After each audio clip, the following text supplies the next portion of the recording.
Assalamualaikum warahmatullahi wabarakatuh. Perkenalkan, kami dari kelompok 6, saya sendiri yaitu Sofi Rohman dan dua rekan saya yaitu Rohdina Dilaranti dan Wanda Gita Cahyani.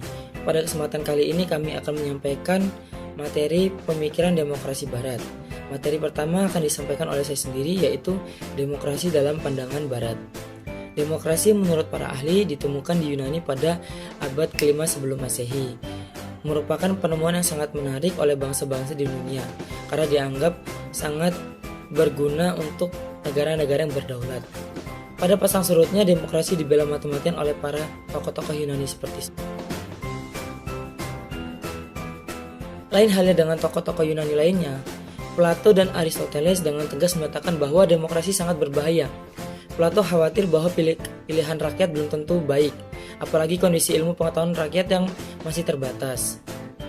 Sedangkan itu Aristoteles menyatakan suatu pemerintahan yang berdasarkan pilihan banyak orang dipengaruhi kelompok tertentu yang merasa berjasa, hingga akhirnya kediktatoran atau penguasa diktator pun muncul. Kata-kata demokrasi berasal dari bahasa Yunani yang terdiri dari dua kata, yaitu demo yang berarti diambil dari kata Yunani dan pula demos yang berarti rakyat atau penduduk. Dan dua kata penggal adalah kresi yang diambil dari kata kratia yang artinya sistem hukum atau kekuasaan. Dan jika digabungkan menjadi sebuah desmokrasia yang artinya kekuasaan yang datang dari rakyat. Kata-kata ini juga ada di dalam bahasa Latin, demokratia. Berangkat dari kata-kata itu, istilah tersebut selanjutnya menyebar ke bahasa-bahasa barat sambil membawa akar dan akal pikiran, jiwa, dan sosial. Demokrasi yang berkembang di barat berarti suatu pemerintah yang dikontrol atau dikendalikan langsung oleh rakyat, baik secara langsung maupun melalui perwakilan. Untuk pertama kalinya praktik demokrasi dilakukan di Yunani pada saat pembentukan negara atau kota polis.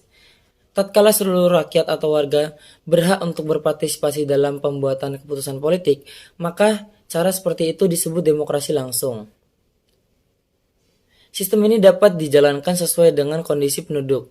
Pada saat itu relatif sedikit, seperti Athena pada abad ke-5 sebelum Masehi, dengan jumlah penduduk yang lebih kurang 400.000.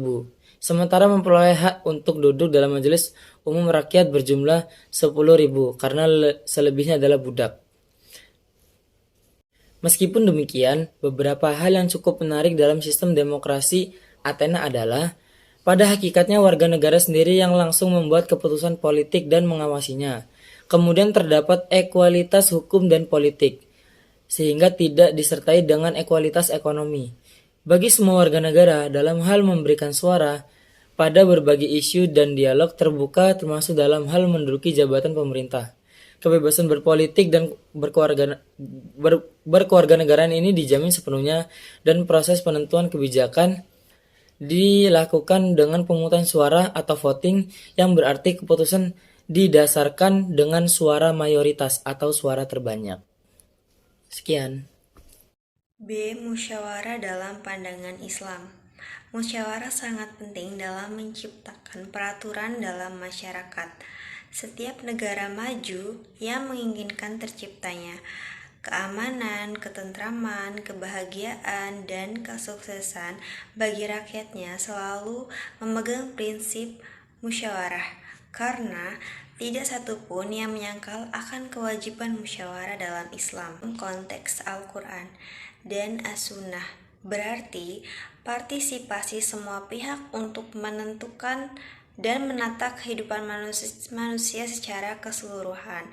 Ulil amri atau para pemimpin, ahludin dan ahli pikir lainnya, bahkan seluruh rakyat yang berkepentingan harus dimintai pendapatnya langsung ataupun melalui wakil-wakil yang mereka percayai, dengan syarat permusyawaratan harus bebas, adil, dan ikhlas. Sebelumnya, terima kasih kepada moderator yang telah memberikan saya kesempatan dalam menyampaikan sebuah materi terkait mengenai sisi persamaan dan perbedaan antara demokrasi dan musyawarah. Sudah disampaikan oleh rekan saya yaitu Wanda Gita Cahyani dan juga Sofi Rohman.